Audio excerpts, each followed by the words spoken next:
Hey, hi everybody. Thanks, Julia. I hope you can hear me. I don't really see you. I have only a very small picture. Hi. It's nice to be there, even if only virtually, but I promise I'll try to come next year. Julia asked me to talk about embodiment. I'll talk about what we do in the lab, and I'll try to explain you why I think embodiment is important and which are our steps toward embodiment. So I always have start with this slide. First, because it's very cute. I heard talking about chipmunks before, so that's one there. This is kind of my definition of neuromorphic. There are many different definitions. Mine is I want to understand how biology works to build better technology.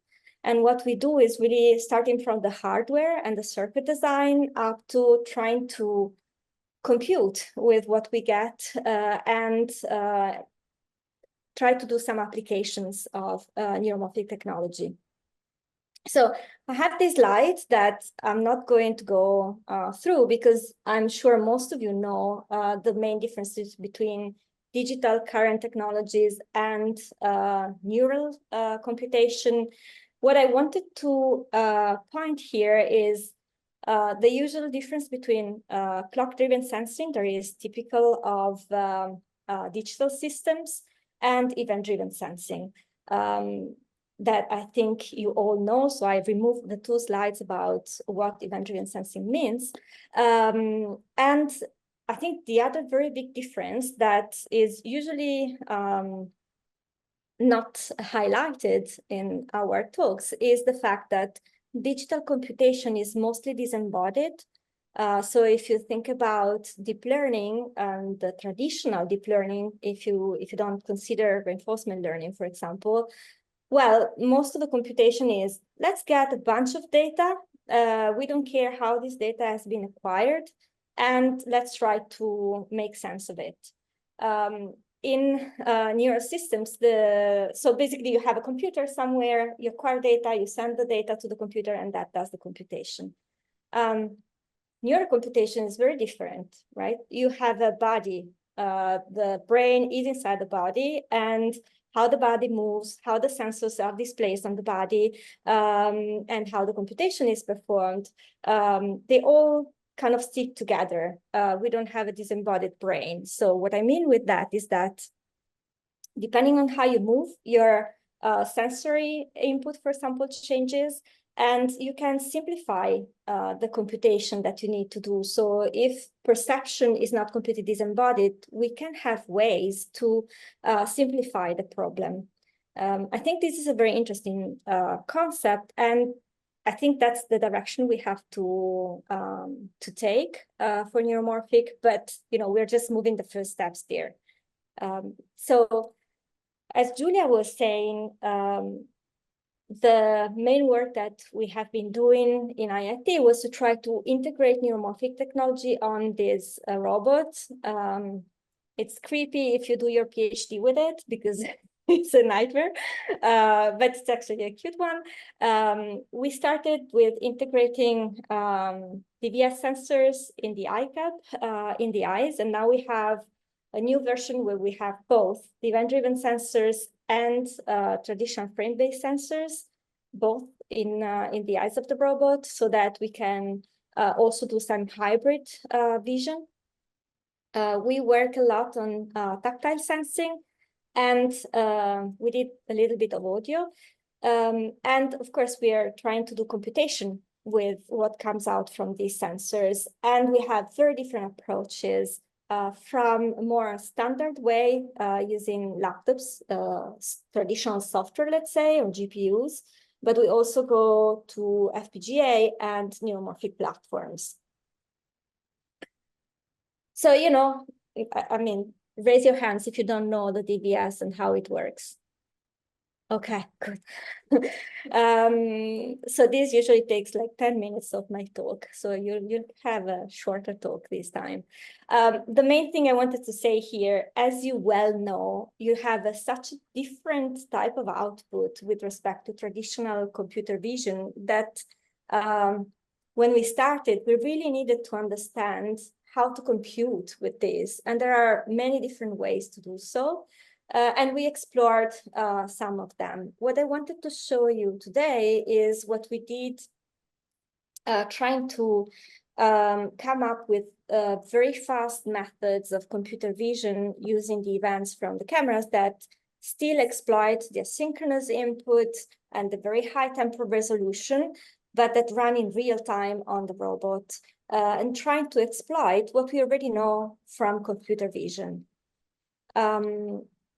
So this is one example. Corner detection is something that is, one of the basic things that they do in computer vision. That's because its corners are very informative. And for example, you can solve the problem of aperture when you compute motion if you know where the corner is. And what I'm showing here is a video of a method for doing corner detection that is online. So if you look at, let me select the pointer. Okay, so if you look here, this is the method that we use, and I will explain you how it works later. Basically, it only has very few milliseconds of delay, even when you have a very cluttered scene, and the number of events exceeds the 10 million events per second. This is with the Altis Gen 3 camera, so it's not even the highest resolution camera that you get. What you see on the bottom left, sorry, on the bottom right and center are different algorithms, again, to compute corners that try to do computation event by event. So every event you get, you run your algorithm to detect if there's a corner or not. The only way to speed up the thing is to simplify the algorithm as much as possible. But you get limits, and at a certain point, when the number of events explodes, you accumulate a lot of delay. So this is not real time, and as defined in robotics. In robotics, real time means that you know exactly how long it takes to perform a certain computation. So how we kind of solve this is to move from I update my computation every event that arrives. I update data representation. I hear, sorry. I don't understand why I hear my own voice. Can you hear me now? Yeah, we can hear you, yes. No, okay. Can you hear your voice again? And I hear my voice from the video. Anyways, let's do this. The idea is to decouple the representation that you update very fast, and to run the algorithm over this representation. And the algorithm can go as fast as possible. And every time the algorithm runs, it gets most up-to-date representation. And the representation, you see it here on the, oh gosh, let me go back with the video. Sorry, but with Zoom, I'm not really expert. Okay. So let's go back here. So on the right here, you have this representation I was talking about. In this case, you have the fiducial of the star shape that is moving on the screen of the laptop. And basically, the idea is to update the representation every time you get an event. So you update the value of the pixel, and you somehow inhibit the value of the neighboring pixels.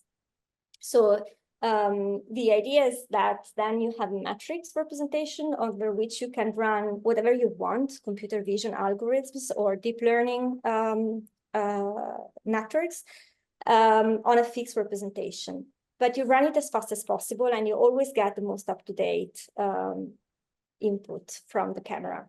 And the nice thing is that you also have persistence. So if something stops moving, it doesn't disappear after a while, because we don't define a temporal window, but only new events can erase the past. So here, we were working on online tracking. What you see here is a robot.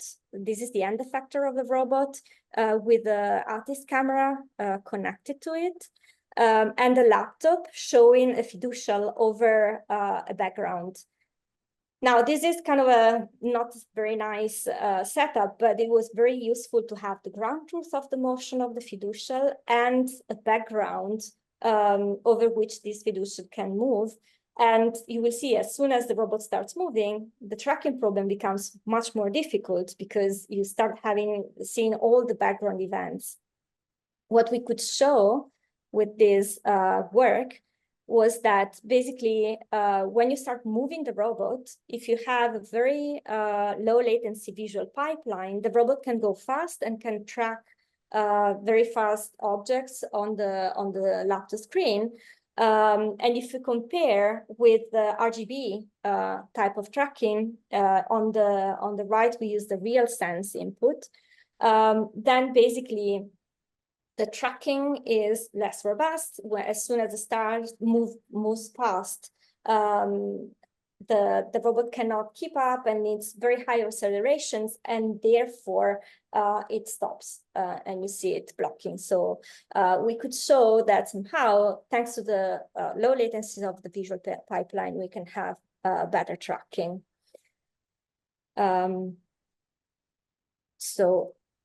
We used the same type of approach to do eye tracking. That is very important for us, because it's one of the things that is extremely important when you want to do human-robot interaction, because if a person gazes to something, there's this effect of mutual attention or entrainment of attention, so that you tend to look where I'm looking at. So if you can create this with a robot, then the person feels that there's a more natural interaction with the robot. Here, these are just preliminary results. Here we are doing the tracking of the 3D rotation of the eyeball. We still miss the detection. So you can only work with this algorithm when between blinks, but if you blink, you lose and you need to restart again. But we're working on the detection. Same thing we applied to human pose estimation. And in this case, we use the deep learning approach, but using as input this nice representation. And here, the effect of persistence is really important. That is, you will see it in the movie down here, where you will see a person that walks and then stands without moving the legs. And if you don't move the legs with most of the representations that are used, or if you just use the raw events from the camera, the legs simply disappear. You would only see one arm moving, and then the deep learning network would not work, because it assumes that it also always sees the person. In the top movie, what you can see is that we can run the deep learning architecture at 100 Hertz. What is nice is that if you compute the optical flow from the raw events where the joints are, you can correct for the latency in the 100 Hertz estimation, and the method can still run at 500 to 600 Hertz and corrects for inaccuracies of higher latency. So the idea here is to have a network that you can run very slowly, even at 10 Hertz, and then use the events in between the detections to correct for the error, for the low accuracy in between, and go very fast. And this this is nice if you want to go to an autonomous embedded system. The other nice thing is that if you use this data representation, you can use any data set you want, any RGB data set available, and you just apply a canny edge detector, and you have a very similar representation to this one to train your network. So you can train a network on existing data sets and then simply retrain it with few steps to use the events from the real cameras. So to go on, I really don't know the time. Check. Okay. To go on, the work that we started more recently than the work on vision is the one about event-driven touch. Touch is very important in robotics, even though most of the work is done with vision. As you can see from this picture, touch is important for grasping and object manipulation. When you need the robot to grasp something, if you don't have touch, you need to find a way to understand if the grasp was okay or not. So if I know that my object is here and the robot wrongly estimates the position and misses the object, it's very difficult to know if there was a failure. While if you have touch sensor, this is not the case anymore. And then if you want to do, fine manipulation or in-hand manipulation, that's very important. It's also very important when you do physical human-robot interaction or collaboration, because if the robot is standing and needs to keep standing and not fall down, if you touch it and you apply force, it just falls down. I really need to find videos for this. There are plenty of videos of ICAR falling down. If you have touch, you can really know where the force is applied and how it's applied, and therefore the robot can counteract it and keep its balance.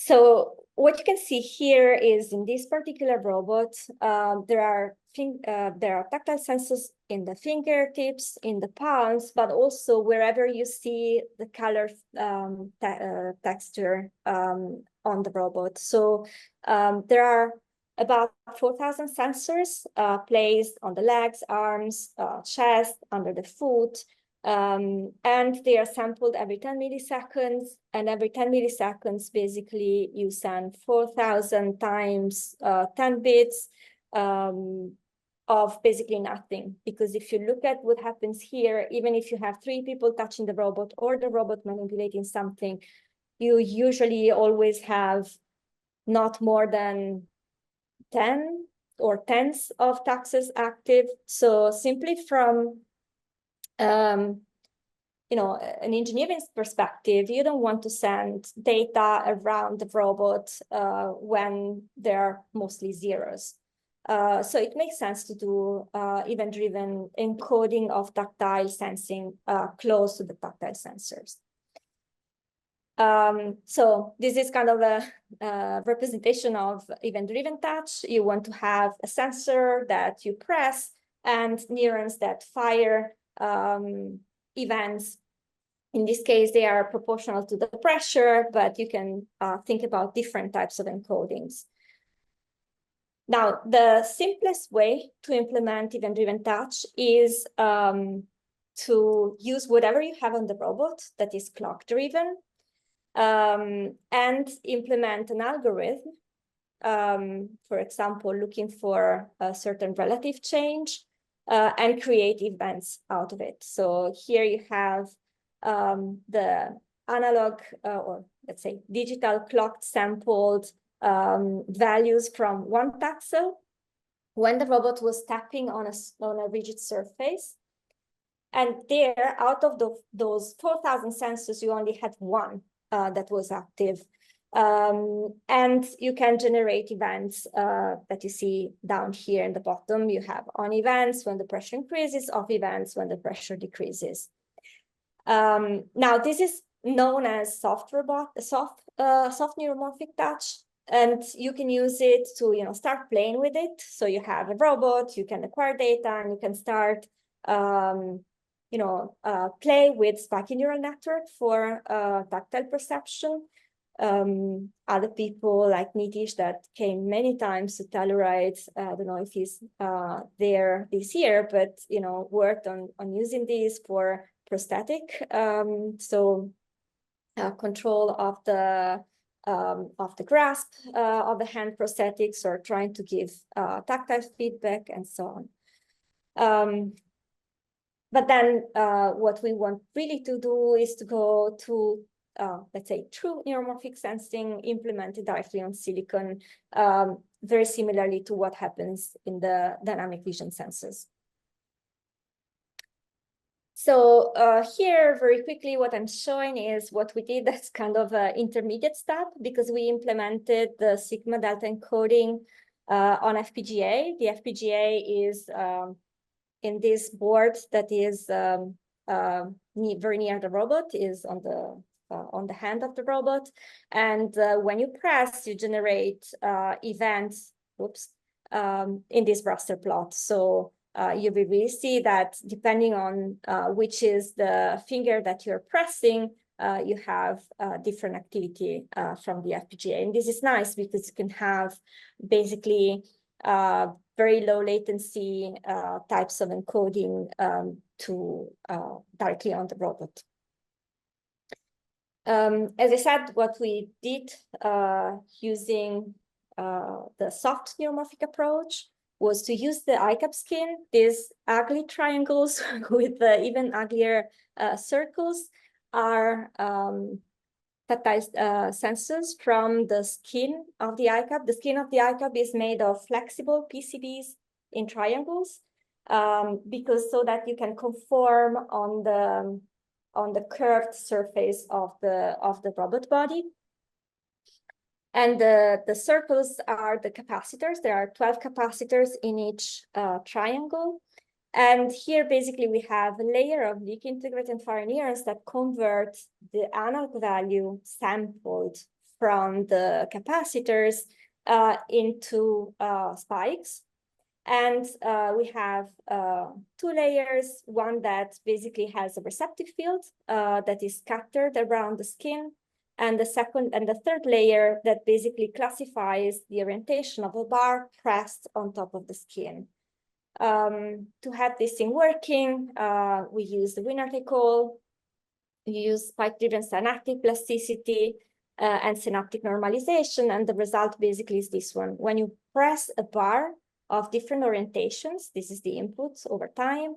In the first layer, you see, that's what we call layer 2 here. You have a lot of neuron spiking for the different orientations. But in the second layer, the last one, you are only one neuron active for a different orientation over time. This is a very, very simple thing. I know it has nothing to do with the very fancy tactile perception that we have in robots, but it was a first attempt to look into what we could do with spiky neural network for low-level feature extraction. And I think it's really relevant because to do so, we used only things that we can implement on chips, on subthreshold mixed mode CMOS circuits. And we can put that very close to the sensors. And the idea is to have a distributed computation so that you transmit even less information or less data that has a lot of information to the core computation units of the robot. I think we can skip this. This is another simple example of what we did with the soft neuromorphic approach. And this is actually something we did a few years ago in Telluride. We worked on the braille reading with the fingertip. So what you see on top is the fingertip of ICAP removed from the ICAP and placed on a different robot that was just scanning over a braille pattern. And what you see below, for a single letter, over time, you have on the left the digital data, and on the right the spikes that come out from the sigma delta encoding that we performed in software. We trained a recurrent neural network with backpropagation through time. And basically, the idea here was to propose a data set that is kind of a little bit more complex than the MNIST, that doesn't have any temporal structure in it. So MNIST is really a spatial type of data set. The Braille, since it's scanned in this way, it also has a spatial temporal content, and therefore it should be kind of a better benchmark for recurrent neural networks and sparky neural networks, because we keep saying that they are useful to process spatial temporal data. So here, the only thing I'm showing, I'm not going into the details of the different networks that we tried, but basically we implemented the different networks that we were studying on the NVIDIA Jetson and on Loihi 1. And the power and the energy are simply very different. You can see it also here in this table. Even though you have a slight drop in accuracy, you have a very high gain in terms of power consumption. And again, if you're interested in running something in low power, edge computing, this is kind of a clear way to show that with Neuromorphic you can do better. Before you ask, I know that implementing a recurrent spike in neural network on Jetson is not the smartest thing to do, and even the LSTM is not so so good for a GPU implementation, but still there's a huge difference. And then we go to the let's say real or hard neuromorphic touch, where we design CMOS circuits that directly interface to the analog transducer. So basically, if you look at the biological counterpart of tactile sensing, there are different ways to encode, or there are different mechanoreceptors that encode the tactile information. They are divided into 4 big categories, with small receptive field and large receptive field, and with fast and slow adaptation. What we get out of it is there are some that basically only respond during transients of the stimulus and are silent when the stimulus is constant, and some that instead adapt very slowly, so they keep firing when the pressure is the applied pressure is constant. So what we thought was, okay, we can use piezoelectric for the fast. Basically, piezoelectric is a material that when you press generates charges. And it's already event-driven, because if you don't change the pressure, you don't generate charges. Charges are only generated with pressure change. What is nice about it is that you can basically deposit it on top of a gate of a transistor, so it's immediately integrated on silicon. We are not doing that. We just have wires to connect to externally to the piezoelectric device. But you can still consider it as an extended gate. And so when you press, you change the biasing of the channel and you can read it out. And then we use the capacitors. This is a cross-section. So sorry, the top one, I assumed all of you would understand this one. This is the cross-section of a transistor. Okay? This is bulk, gate, source and drain. Here you have a cross-section of the ICAP fingertip. That's not so interesting, but the idea is that here you have a layer with all the dots that I showed you before on the triangle, so the capacitors. Then you have a dielectric and a ground plane. So whenever you press, the dielectric changes, and so the capacitance changes. And this is kind of slow, and so we could use that for the slow adaptive type of mechanoreceptors. So Hella designed the circuit. It's for those of you who know the DVS, it's exactly the DVS circuit, except for the yellow part, where we removed the except for 2 transistors in the yellow part, where we removed the photodiode and its amplifier, and we put this transistor that is connected with the gate to the piezoelectric material, and we have a biasing transistor. So basically what this circuit does is to generate a digital event whenever there is enough change in this current, and reset itself and then start the cycle again. This is on top, you have the layout of the chip that was fabricated in XFAB 180 nanometers and is 700 square micrometers. The most of the size is in the capacitors. So here I show you the results when we inject a controlled input voltage to the gate of what we call MOSFET, and these are internal signals in the circuit, and the output voltage, where you see that basically the instantaneous output firing rate is proportional to the slope. So if you have a linear slope, you have a constant interspike interval. If you have a sinusoidal one, you have the cosine correspondent of it. And if you have a pulse, a square wave, then you only get spikes when you have a big change in pressure.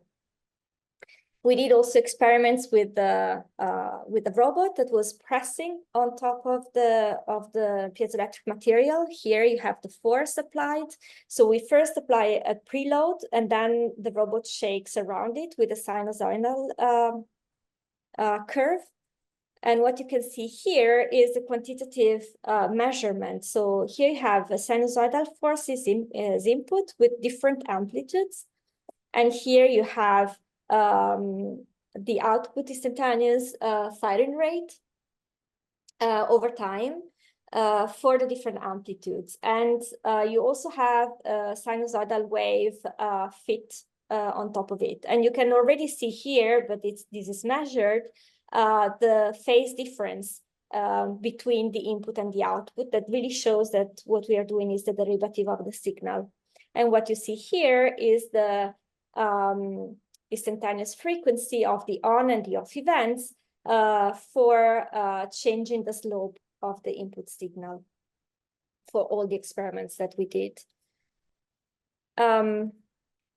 So this is kind of the latest results. It's really— there is a question. Hey, Chiara.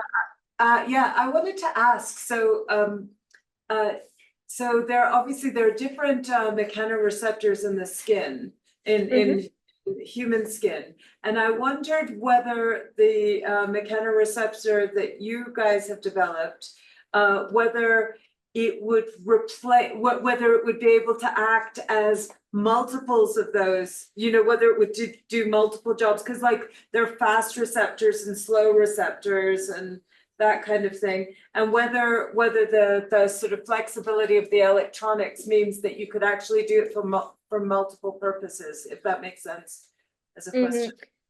Yeah, so what we did was really to try to decouple the two things and have one circuit for the fast adaptive, that's this one, and one circuit for the slow adaptive, that would be the one connected to the capacitor that we are still measuring. So we have the chip now, and we are characterizing all the circuits there. So the idea is to have different circuits for the different mechanoreceptors. There could be a way to use the same circuit to implement both functions, but you would switch between the two, right? So you would, so what you could do is to use, for example, a leak integrate and fire or an ADEX neuron, and have it with, that basically would encode for the change. No, sorry, that would encode for the constant pressure equals constant firing rate, so the slow adaptive. And then if you add a mechanism of adaptation, like spike frequency adaptation, you can turn that into only looking at the change, right? Because the neuron would stop firing after a few spikes. It's a different way to implement the same thing. But in any case, if you want to have at the same time both type of encodings, you need two circuits. We didn't think of a single circuit that could kind of multiplex the two behaviors, if that's what you were asking. Thank you. Welcome. So I was kind of going towards the conclusion of the task. There are a few slides left. I don't know, Julia, how long do I have? Another 10 minutes? Kind of like 15 to 20 minutes, but I don't think if there is any question, if you want to go. Okay. Ask. No, I think in about 5 to 10 minutes should be fine. So actually, this is the next slide. What do we want to do next? Well, one thing that you see up is the ICAV with this ball in the hand. That's kind of my representation for embodiment. Also, the octopus is a representation of embodiment. So really trying to look into the relationship between the body and the mind, if you wish.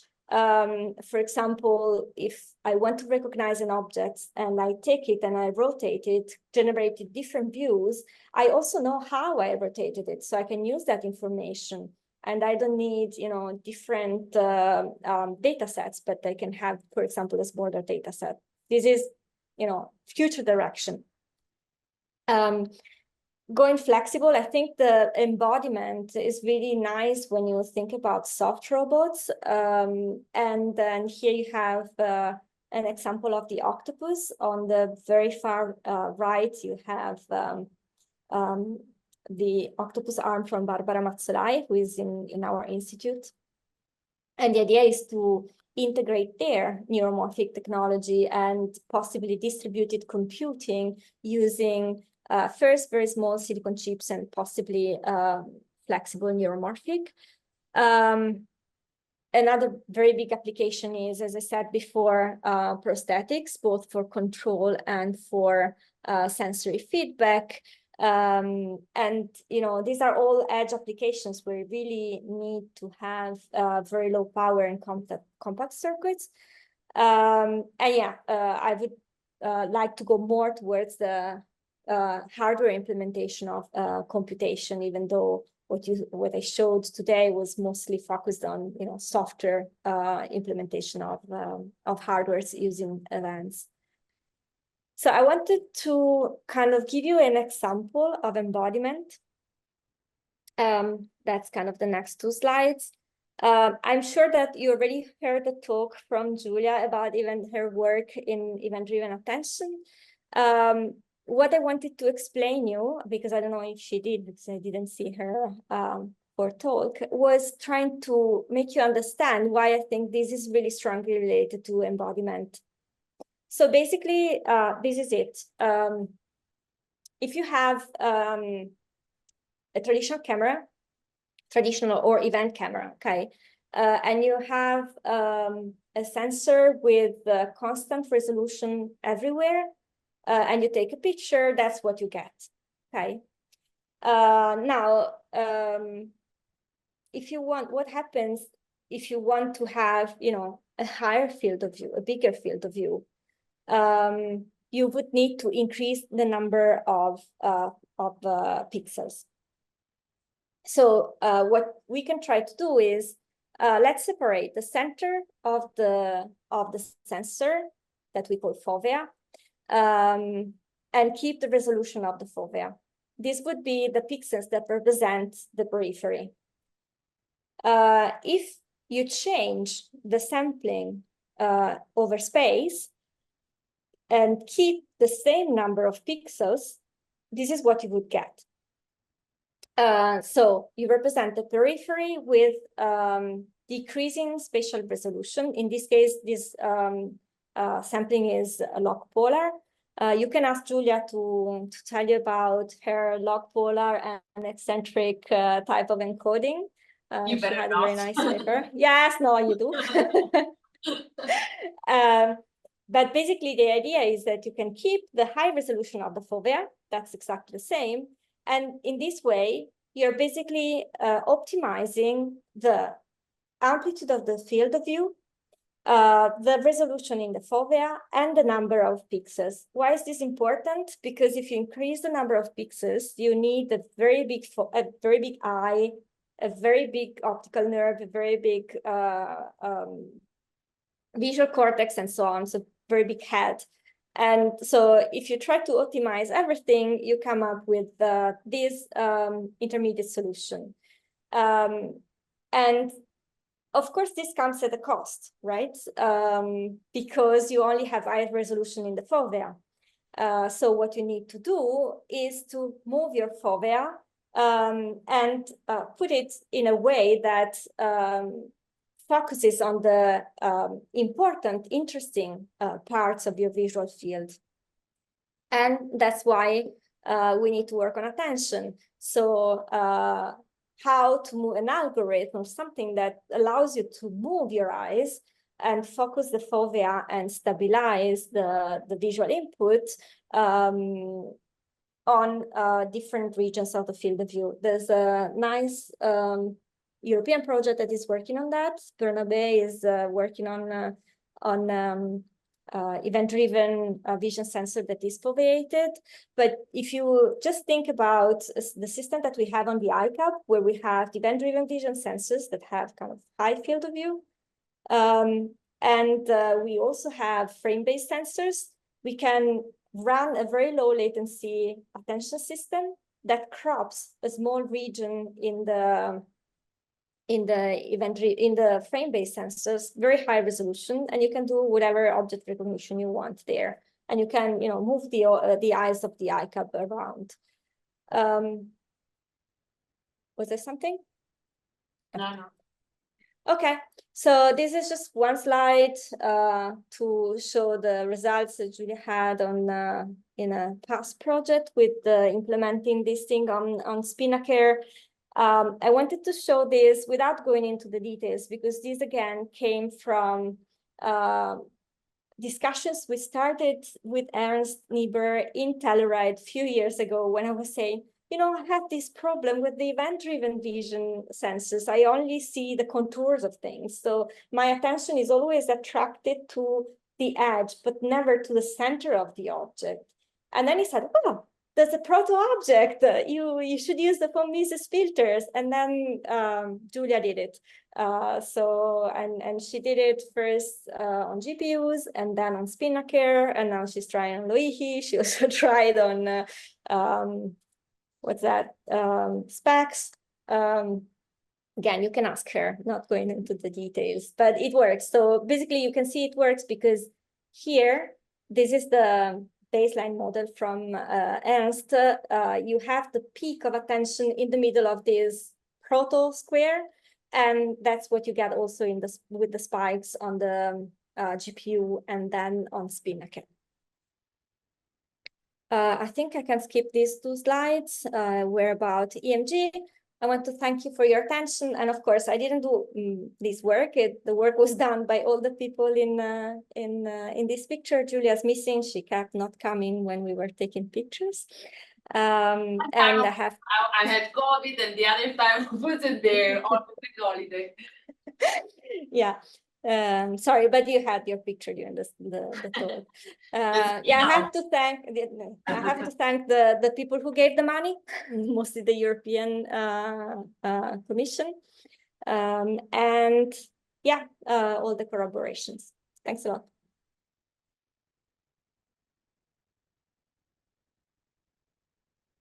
Is there any question, guys? Do you have any doubt or thing that you want to ask? Was everything clear? I guess so. Now, this is really, I think it's really impressive because I came to visit you. It was only just over a year ago and the touch sensors weren't working yet. So I'm really impressed to see that it's all going so well. Yeah. Thanks. Thanks. Yeah, Ella did a lot of work trying to make it work. It was a wonderful talk. If there's time, I'm interested in EMG. I'm particularly interested in any health-related applications. So you went right over that. Okay. Yeah. Sorry. Yeah. This is a very simple example because we just started working on this application, and if you want, you know, something more about EMG with Neuromorphic, you should also look at the work of Elisa Donati. And she also has a lot of other biomedical applications. So basically here, what we did was in collaboration with Elisa and with the group of Dario Farina. They had a very nice data set that you see represented here in the center of the slide, where there were different gestures of the hands from non-disabled subjects, okay? And basically, you can record high-density surface electromyography. And what they do in the group of Dario Farina is to use a method that is called decomposition, from the top plots that are the EMG raw signals, they basically reconstruct the spiking activity of motor neurons. And so basically, it's as if you have an kind of an invasive recording of the motor neurons activity. So what we did was to run a very simple convolutional network trained with backpropagation through time to classify the gestures from the spike trains from the motor neuron activity obtained through the composition from high-density surface EMG. And basically, here are the results with the accuracy using 5 of 10 classes. And I and P basically are the two phases of the movement. So you have the kind of the beginning of the movement and then the plateau when the gesture kind of the position is maintained for a while.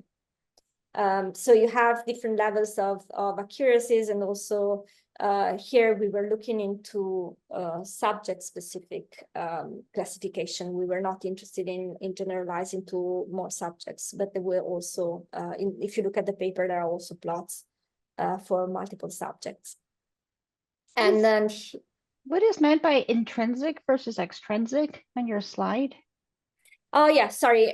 Basically, the recording, the EMG was placed both on the wrist and on the hand. So the wrist are the extrinsic muscles, and the intrinsic are the muscles of the hand. Thank you. Welcome. So this slide here does nothing neuromorphic, but it's the system that is just to show the system that we are using. It should be a video. Let me see if I can make it start. No. There we go. So basically, we are collaborating with the Rehab department of IIT, where they have the Hannes hand, that is this one, that is under-actuated, so it only has few degrees of freedom. And they have this one, that is they call it invase, I think in English, where basically they have this patented system where, I don't know why the video is not playing. Yes. Anyways, It's very awesome. I see it going, but I don't see the movie playing. Let me try to go to. Maybe just to exit and reopen it. Yeah, and I was just wanted to try if this works like this. Yes. No. Come on. Strange. Anyways, I can play it for you. Basically, okay, so this plastic thing that you see around the wrist is a patented technology where basically they do a mold of the wrist of the subject, and they have this riveted EMG recording sites. So it's high density because they have how many do they have? I never remember, 64. But they are, custom made for the person. They can be you don't need this gel to use them, so you can just slide it in. And they use this high density surface EMG. What Dario and Massimiliano did was to implement a deep learning network to classify the EMG gestures. And in the movie, what you see is Chiara, that's this girl, moving the hand, kind of to show the ground truth of what she was thinking of doing with the right hand, that she doesn't have. And Anne's hand moving in a similar way, so performing the same gesture. And what you would see here is the animation of the EMG contacts getting active, and which is the gesture that is being recognized and implemented on Hannes. So this has been submitted. It runs, as I said, on a GPU. There's nothing neuromorphic there, but we are working with Emre to implement a spiking version of it using kind of a sigma delta encoding for the EMG. Yeah, that's it. Oh yeah, it's multi-day. So this thing works when you take out the thing, you put it back again on another day, and it generalizes nicely over multiple days. That was something that was a bit of a problem in the past. Thank you, Chiara. Do we have any other question? Okay, then thank you so much. Thank you. Thanks. Have a nice day, guys. Thank And you. girls. Ciao, see you soon. Ciao, Chiara. Chiara, Dimmi. send me them. Dylan. Ciao, Chiara. Ciao. Nice to see you. Are you going to Icons? No. When I Oh. saw your name on the list for talking, I was like, oh yes, Chiara's going to be there too. Julie told me it's only Zoom.